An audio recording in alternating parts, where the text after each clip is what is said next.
really leaning into the fail fast, fail forward mindset has pushed me to do things I would not have otherwise done.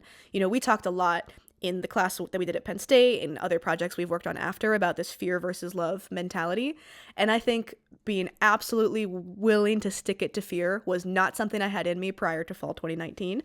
Part of that perhaps is fully developing my frontal lobe. But I think a much more real part of that is the feeling of when you learn through entrepreneurship that you can always change your mind. You can always pivot, right? It's fail fast, fail forward. But I think to learn that at a young age is really important because it does knock some of that fear out of you as like I have my entire life left. If this stops being fun, I can just stop. If I don't like the country I'm in, I can just leave.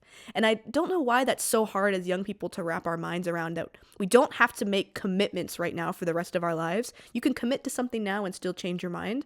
But I think the course of entrepreneurial leadership really encourages you to pick something, pursue it, and if you don't like it or it's not working, change something. It is very focused on an internal locus of control, which for me was something that has resonated throughout the last 2 years, 5 years. So everything's a minimal viable product. Life is a minimum viable product. You are a minimal viable product because of iterate. Iterate was the big key word. You can iterate, you can pivot, get customer feedback, stakeholder insights, and then you can change.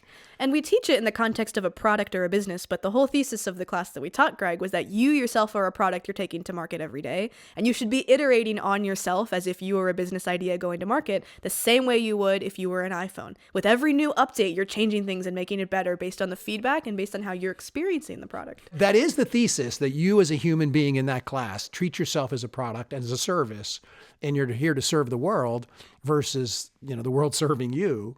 And then you learn the toolbox of design thinking and the entrepreneurial mindset. You said fail fast, fail forward. But I'm really intrigued that even the slogan you just invented, stick it to fear. Should I come out with a line of apparel to that? I would buy one.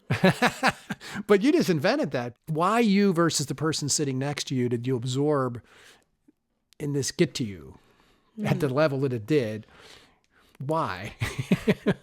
I have a couple of thoughts. I think the first one, and you might not even remember this, is I have a very clear memory of, I don't remember if it was an assignment or maybe we were speaking, and you asked me what my motivator was for something I'd written in a homework. You asked me, what motivated you to choose this career? What motivates you to get up and come to class every day? And my answer at that time was fear. We had not unpacked the fear versus love thing. I was very much like, well, what do you mean? Why do I get up and come to class every day? Because if I don't, I'll have wasted all this money. I won't get a good job. I won't be able to do the things I want to do in the future. It was very much scarcity mentality that if I don't do this work, I'm not going to be able to live the life that I want.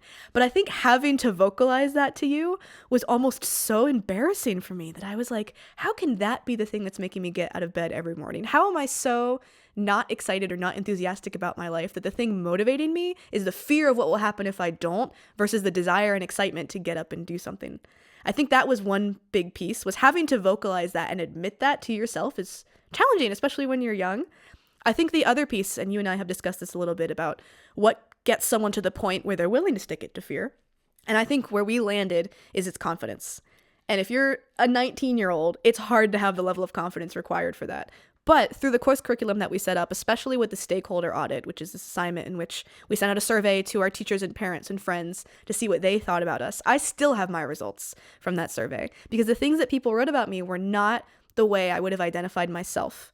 And so the things especially that stuck out to me were people that were referring to me as a nurturing person. I would never have ever described myself that way at age 19. I was very analytical. I was a data scientist, and that's what I was going to be. And so to see the way that other people were seeing me, I think made me more reflective of the vibe I'm actually putting out into the world. And I think the last piece was seeing that everyone in my life identified me as that professional problem solver. And so when we talk about confidence to stick it to fear, it's not confidence that nothing's ever going to go wrong. It's not confidence that I am uniquely the most talented and wonderful person to walk the earth and, I can do whatever I want. But it is the confidence that if something goes wrong, I have the problem-solving ability to fix it myself. And that is the confidence that I think people need to develop to be willing to stick it to fear, is that if I'm going to fail fast, fail forward, when I do fail, I know how to pick myself back up.